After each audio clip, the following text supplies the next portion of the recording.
आज के वीडियो में हम समझेंगे अबाउट गोल्स ऑफ साइकोलॉजी, यानी कि साइकोलॉजी के लक्ष्य क्या हैं। अब 4 मेजर गोल्स होते हैं साइकोलॉजी के, उसको वीडियो में डिटेल में समझेंगे।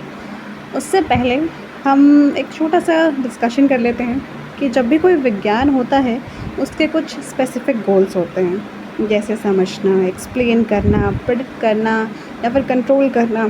तो साइकोलॉजी भी एक प्रकार का साइंस है जो हमारे बिहेवियर को स्टडी करता है, तो उसी के रिलेटेड कुछ लक्ष्य भी होते हैं। अब वो लक्ष्य क्या है? सबसे पहला है वर्णन करना, यानी कि बिहेवियर को डिस्क्राइब करना। सबसे पहला गोल तो हमने नाम से तो पता चल गया कि डिस्क्राइब करना है अपने बिहेवियर को। तो अब इसको एक एग्जाम्पल से समझते हैं ताकि आपको और क्लैरिटी मिले। कि जैसे आपके क्लास में कोई एक स्टूडेंट है जो हमेशा एग्ज़ाम से पहले बीमार हो जाता है, या ज़रूर नहीं है कि बीमार हो ही जाता है, बट बीमार पड़ जाता है। और ऐसा अक्सर देखा गया है कि लास्ट क्लास में भी वो उसके ऐसे सिमिलर पैटर्न्स थे, कोई भी यूनिट टेस्ट से पहले या फिर हाफ ईयरली एग्ज़ाम में या फाइनल एग्ज़ाम में। तो ऐसा बार बार हो रहा है। तो साइकोलॉजिस्ट इस केस में यहाँ पर एक ऑब्जर्वेशन करते हैं कि वो पैटर्न्स देखते हैं कि बीमार मेजरली कब पड़ता है वो स्टूडेंट, जब भी कोई एग्ज़ाम नज़दीक होता है। क्यों? क्योंकि उसके अंदर बहुत ज़्यादा एंजाइटी, डर पैदा हो जाती है, तो वो डर को झेल नहीं पाता और इसलिए बीमार पड़ जाता है। और एग्ज़ाम से उसे बहुत डर लगता है कि एग्ज़ाम में क्या होगा क्या नहीं होगा। तो इसको हम लोग बोलते हैं बिहेवियर को डिस्क्राइब करना, यानी व्यवहार का वर्णन करना। आई थिंक आपको इतना समझ आ गया होगा कि इस केस में हम लोग बिहेवियर को डिस्क्राइब करते हैं बिना अपने किसी बायस के, ना कम ना ज़्यादा। जो एक्चुअल में किसी का बिहेवियर है आपको उसको वैसे डिस्क्राइब करना होता है। बस चलते हैं नेक्स्ट गोल पर। नेक्स्ट गोल क्या है? समझना। पहले तो हमने देखा, ऑब्ज़र्व किया बिहेवियर को और एक डिस्क्राइब किया कि ये एक पैटर्न है किसी एक स्टूडेंट के बिहेवियर का। लेकिन उसके बाद जो नेक्स्ट स्टेप है वो ये कि ऐसा क्यों है, समझना ना कि बार बार ऐसा क्यों हो रहा है। अब एग्ज़ाम्स तो होते ही रहेंगे और ज़्यादा बीमार पड़ने से तो हेल्थ पे बहुत बुरा इफ़ेक्ट भी पड़ेगा, फिर और सीरियस कंडीशंस भी हो सकती हैं। तो इसलिए वहाँ पर हमें सपोर्ट लेने होता है, या तो साइकोलॉजिस्ट की या काउंसलर्स की, उस बच्चे के लिए कि वो थोड़ा रिलैक्स फील करे, एग्ज़ाम से पहले इतना टेंस ना हो, इतना उसको एंजाइटी ना हो कि एग्ज़ाम में क्या होगा क्या नहीं होगा। और उसके पीछे के रीज़न भी समझने की कोशिश करते हैं कि बार बार अगर वो एग्ज़ाम में अच्छा परफॉर्म नहीं कर पा रहा, जिसकी वजह से वो डर भी रहा है, तो ऐसा क्यों है, क्या इसके पीछे का रीज़न है। तो समझना यही हुआ ना कि आप उसके पीछे की बात भी समझेंगे कि कोई अगर एक तरीके का बिहेवियर शो कर रहा है तो क्यों कर रहा है। हो तो रहा है लेकिन उसके पीछे का रीज़न क्या है। मे बी उसके घर में उसको कहा जाता होगा कि आपको अच्छे मार्क्स लाने होंगे, इसी सोच को वो बार बार सोचता होगा और ओवर थिंक से, यानी अपने आप को और प्रेशराइज़ करके उसकी हेल्थ पर इफ़ेक्ट पड़ता है और वो बीमार पड़ जाता है। बस ये था अपना सेकंड गोल। अब थर्ड गोल क्या है? भविष्यवाणी करना। तो भविष्यवाणी यानी कि प्रेडिक्शन करना।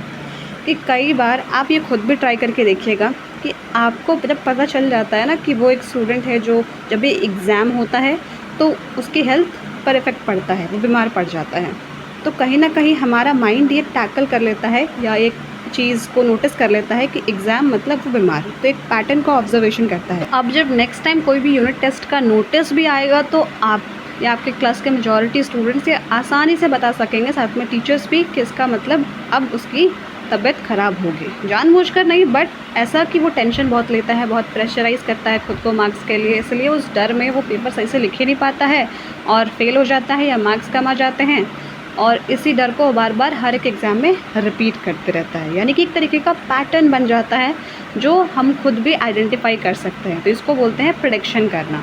तो प्रेडिक्शन आप ऐसे ही नहीं करेंगे किसी भी चीज़ पर, आप सीरीज़ ऑफ इवेंट्स को देखेंगे, उसके बाद साइकोलॉजिस्ट एक प्रेडिक्शन करते हैं। और ये प्रेडिक्शन करने से हमें मदद मिलती है कि अगर आपने प्रेडिक्शन कर लिया है तो आपको पता है कि हाँ अगली बार भी इसकी तबीयत ख़राब होगी, तो आप या तो उसे खुद भी मोरल सपोर्ट दे सकते हैं या कुछ उसको वीडियो सेंड कर सकते हैं कि आप इसको देखो, इससे आपको मोटिवेटेड फील होगा, डीमोटिवेटेड फील नहीं होगा, एग्ज़ाम का डर नहीं लगेगा। तो आप उसकी कुछ मदद कर सकते हैं ताकि अगेन उसके साथ वही सेम पैटर्न रिपीट ना हो। तो इसको बोलते हैं third goal, that is prediction. और हमारा लास्ट गोल क्या है? लास्ट गोल है नियंत्रण करना, यानी कि कंट्रोल करना। अब यहाँ पर कंट्रोल वर्ड सुनकर ये नहीं समझना है कि कोई भी कुछ भी कर रहा है या कह रहा है तो आप बिल्कुल 100% उसके ऊपर कंट्रोल कर लें, वो बहुत गलत होता है, वो किसी के साथ नहीं करना चाहिए, ठीक है। कंट्रोल का मतलब यहाँ पर ये है कि अगर वो बच्चा बहुत डिमोटिवेटेड है तो आपने थर्ड गोल में उसकी हेल्प तो कर दी प्रेडिक्शन की मदद से कि आपको पता था कि हाँ वो अगेन बीमार पड़ जाएगा बिकॉज़ वो इतना ओवर थिंकिंग करता है और बहुत टेंशन लेता है एग्ज़ाम से रिलेटेड। तो आपने कुछ वीडियोस भेज दिया या कुछ अच्छा सा कह दिया उसे या उसकी स्टडीज़ में थोड़ी सी हेल्प कर दी, तो ये तो आपने प्रिडिक्शन में प्रिवेंशन किया। लेकिन अब कंट्रोल में क्या कि कंसिस्टेंटली आप उसको एक सजेशन दे सकते हैं, या आप सजेशन कंसिस्टेंटली ना भी दें तो उसको एक बात कह सकते हैं कि या तो आप साइकोलॉजिस्ट के पास जाएँ या काउंसलर के पास जाएँ, ताकि ये आपका जो डर है वो डिप्रेशन की तरफ ना बढ़े। जो भी नेगेटिव हैबिट्स होते हैं हमारे, उसको चेंज करना और अपने भीतर कुछ पॉजिटिव चीज़ें डेवलप करना ही कंट्रोल करना कहते हैं। तो आई थिंक आपको इतना समझ में आ गया होगा कि अगर उस बच्चे में कुछ अच्छे चेंजेस आने हैं तो या तो वो कोई अच्छी किताब पढ़ें या कोई अच्छी चीज़ें कंटेंट कंज्यूम करें, क्योंकि जितना वो डर का करेगा, यानी कि एग्ज़ाम वाले वीडियोज़ के फ़ेल हो गए, नहीं हो गए, इस थिंकिंग में जितना रहेगा उतना ही उसके लिए वो दिक्कत भरा है। साथ ही घर में अगर उसका घर का माहौल ऐसा है कि सपोर्टिव नहीं है या उसको हर बार प्रेशराइज़ किया जाता है मार्क्स के लिए, तो आप एक सजेशन दे सकते हैं कि उसकी इतनी चिंता ना करें, आपका जो काम है उस पे करें। मार्क्स तो जो एग्ज़ामिनर चेक करते हैं आपके लिखने के बेसिस पे वो दे ही देंगे, लेकिन आप अपना काम तो सही करें। तो ये हो गया आपका कंट्रोल करना कि कोई भी अगर नेगेटिव चीज़ें हमारे अंदर हैं या नेगेटिव हैबिट्स हैं, अच्छी आदतें नहीं हैं, तो आप उसको चेंज करें या फिर अच्छी आदतें बनाएँ। बनाने में बहुत मेहनत लगती है, लेकिन अगर आपको अपना बिहेवियर अच्छा चाहिए, आप बार-बार बीमार पड़ना नहीं चाहते हैं, तो आपको ये चीज़ें फ़ॉलो करनी होगी अपनी तरफ से। तो ये थी बस आज के वीडियो का डिस्कशन एंड आई थिंक आपको ये समझ में आया होगा। So this was all about this video. Thank you so much for listening.